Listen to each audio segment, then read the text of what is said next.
What's up, guys? Welcome to Daily Dose of Reddit. This is your host, Zach, and today's subreddit is r/EntitledPeople. Alright, this story's called Lady Told Me That Speaking Another Language is Satanic. I joined Reddit just to post this after my cousin told me I should. For this story to make sense, you'll need some background information. I'm half Italian and half British. I have the very stereotypical large Italian nose and eyes with tan skin, so I stand out among my pale friends. I am fluent in Italian, and I prefer talking in it to my mum, Nona, and cousins. I can be very loud even without trying. I'm just a teenage foghorn waltzing around with t-shirts all year round. Trust me, this is important to later. I'm walking home from school with two of my friends, who I will give them the fake names of Becky and Claire. Becky stops to do her shoelaces, and me and Claire just stand there waiting at a corner of a busy road where lots of other schools are. I get a phone call from my mom that I answer as I'm waiting, and I start speaking Italian. Meet entitled mother. She's pushing a pram with a baby in it, and she has a daughter who looks around 5 playing with a phone and just filming birds in the sky. I'm talking about how I'm about to go to the park with my friends. Say that to my face! Confused as frick, I didn't think she was talking to me, so I continue to talk on the phone. Young lady, I will not take this disrespect! Now, I can be very sarcastic and aggressive at times, and I can just be snappy without meaning to. Becky knows when I'm about to go full-on beast mode, and she knew immediately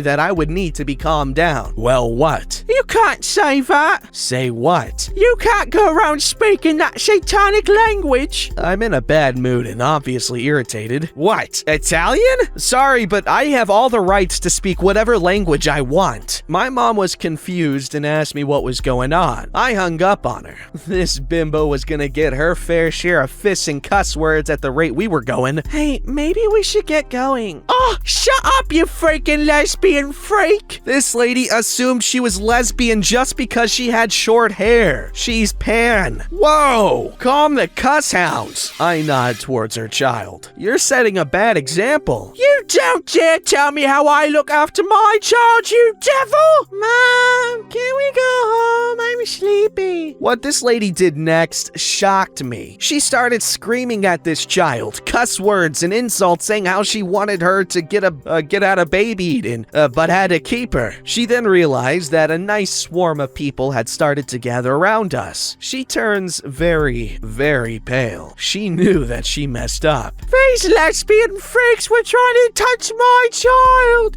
Someone call the police! Police! Police! At this point, Claire was calming her kid down while entitled mother is pointing at her, screaming kid diddler at the top of her lungs. She then snatched her kid away from Claire and looked like she was about to slap her before the hero of the story comes in. Everyone, I want you to meet my brother. A replica of me, just someone thought making the 14-year-old 6 feet tall was a good idea. I love him, but neither of us will admit it face to face. Love you, bro. He must have heard me yelling at this lady, and so he came to see what was going on. We walk the same way back from school and try to pretend we don't know each other. He is a foghorn on steroids, if it's possible, and when he asks me what the actual hell is happening, it feels like someone just turned on a washing machine on full throttle as the ground feels like it's vibrating. Entitled mother is very short, so this beast of a teen is intimidating. Let's just say she ran, or jogged. My bro looked at me and raised an eyebrow saying, "Want me to hunt that woman down?" To which I nod. If only I had popcorn, because that made my day. It only took my brother less than 10 seconds to catch this woman and get her in a Nelson on the floor. You may be asking, what about her children? Well, her daughter had a good time filming her mom getting obliterated. She was cute. Her name was Abby. I make new friends every day. Part 2. Whoa, Reddit, you really want to know what happened next? I'm flattered. Before I continue, I just want to say that where I live in the UK, it's common to get something that we call gammons. White, racist, homophobic people. So they're kind of like a British equivalent to a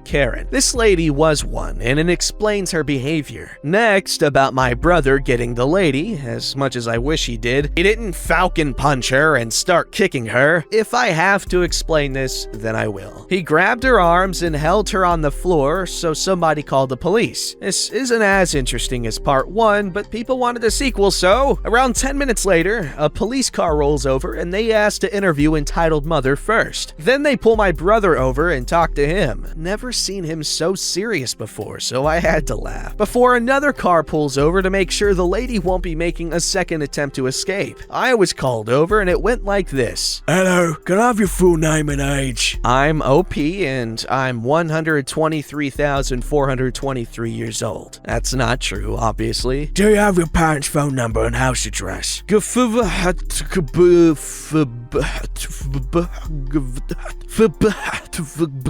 you explain to me what happened? After telling him, he gives me a nod and calls Claire over, then Becky and 3 witnesses, etc., etc. He calls the other cops over and they had a short discussion before turning back and saying, You can go home. If we have any questions, we'll call your parents. So that was it. Entitled mother, Abby, and her baby were loaded in the car and they drove off to I have no clue, presumably a police station. I told everyone at home what happened. They told me to stay out of it and that they would handle this. So I have no clue on what happened to entitled mother, but to leave this at a happy ending, let's say Alcatraz was reopened and now she has a life sentence. Merry Christmas, everyone! You know what's funny? You know everyone says that, taking like an iPhone back to the 1700s would get you like freaking murdered like instantly due to people thinking it's witchcraft, because science or technology we don't yet understand is like indistinguishable from magic. So Karen here didn't understand that,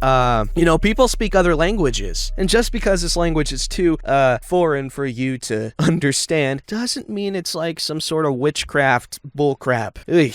Alright, this story's called Entitled Uncle Wants My Great-Grandmother's House When He Isn't Related by Blood. I'm 17 and this is still going on. On May 19th of this year, I was 17 at that time, my great-grandmother, I'm calling her Mema from this point on, Mima, there we go, Mema, from this point on, died from colon cancer. Now, a little backstory before we hop into the actual story. Mima was in and out of the hospital a lot, and because of anxiety, I couldn't visit often, and whenever I did, it felt like I couldn't breathe, and it made it hard to just talk to her because I was so nervous. My uncle never visited her in the hospital, not once, while I, having the same issue he claimed to have, made the effort to visit her. He barely ever visited the house either, and that just makes me even more peeved with the whole situation. My mom, on the other hand, was always there for Mima. She took care of her, got her meds, made sure she was up and going,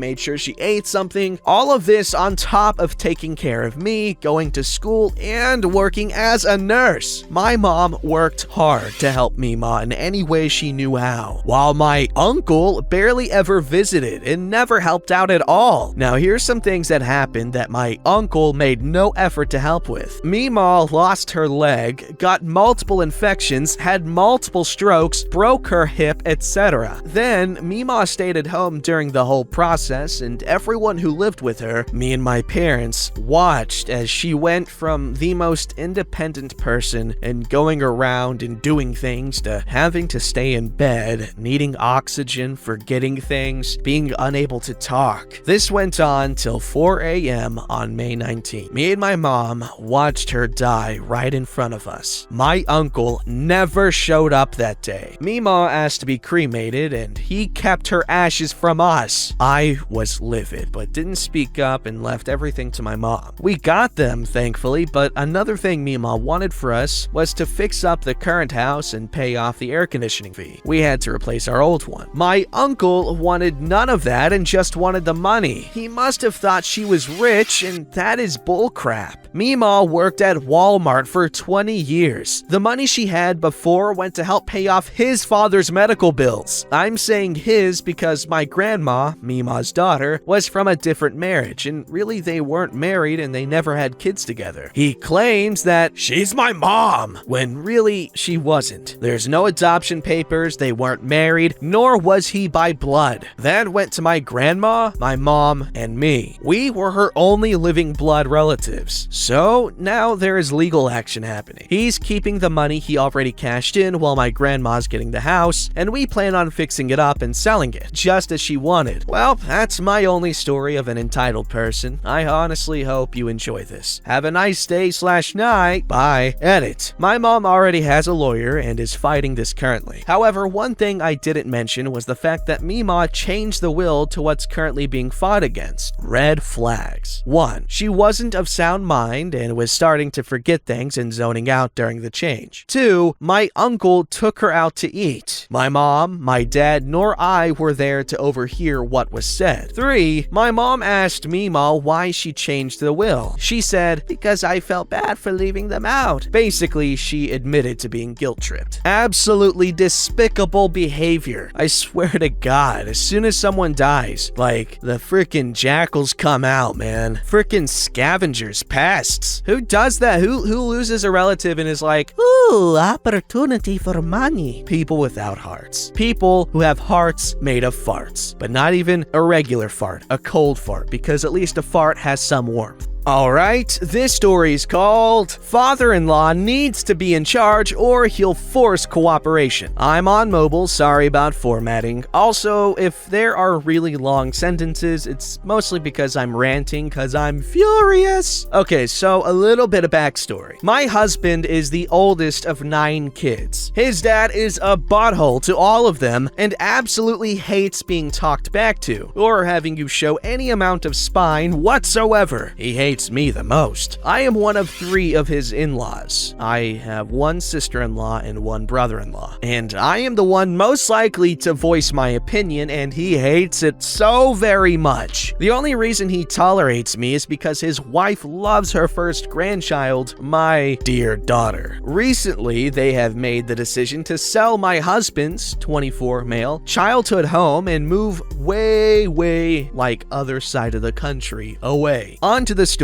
As everyone knows by now, Christmas is this Friday. My newest sister-in-law, sweetest, gentlest woman I've ever met, and my husband's brother recently bought their first home, so they offered to host since my mother-in-law and father-in-law no longer have a home. Yup, that's right. They sold theirs without having a place to live, despite having 5 kids, the youngest being 5 years old. So the day after Thanksgiving, my sister-in-law makes a group chat with everyone in it, giving us an itinerary for December 25th and 26th. Everything from who's cooking lunch and dinner, when we're opening presents, when to do carols, etc. It even had a list of people and who they were supposed to buy gifts for. It was gorgeous and took her a while because there's a lot to plan and she's very newly pregnant. My father-in-law on Monday contacted them and told them he has decided that he, his wife, and the 5 kids were gonna go look at houses and maybe visit a couple of his friends on Christmas Day instead. People have already bought gifts, including gifts for the White Elephant game. Instead, however, because he couldn't host at his house, meaning he wouldn't be able to boss his kids around because not his house, not his rules, literally he said this, then he's changed his mind and they aren't coming. 4 days before everything is supposed to happen. 4! So today, the 5 of us that are going to be there had to figure out and rearrange everything that's gonna happen because he decided to be selfish and, of course, wait till the last minute to tell people they weren't going to be there. I didn't even know people like this existed. And now, just, oh my god, how ridiculous and selfish can you be? Update. First off, oh my god, an award. Thank you so much. Second off, I hate the fact that there's an update, but with my father-in-law, you just never know. So today, a few hours before my husband and I are supposed to leave, we get a text from his brother, the host. So plans have once again changed last minute. Seems like looking at the houses plan has fallen through. Well, no crap, cause who's gonna show houses on Christmas? I guess the easiest thing to do would be to go back to the old name draw for parents, but we've already switched who we're giving gifts to though, and probably already bought the gifts. If it doesn't work to go back to the original list, please let me know as soon as possible, and we'll try to work something out. Like, really now? You want in on Christmas just cause your plans fell through? No. I quickly sent a message back to the chat my father-in-law was in, stating we could go back to the original list. We already had those gifts picked out, but the new gifts for the new names are wrapped, so those people are getting double presents. Might have been a butthole move, but it's 2 a.m. and I'm hormonal and pissed and kinda want him to know that he'd get one present while some got two.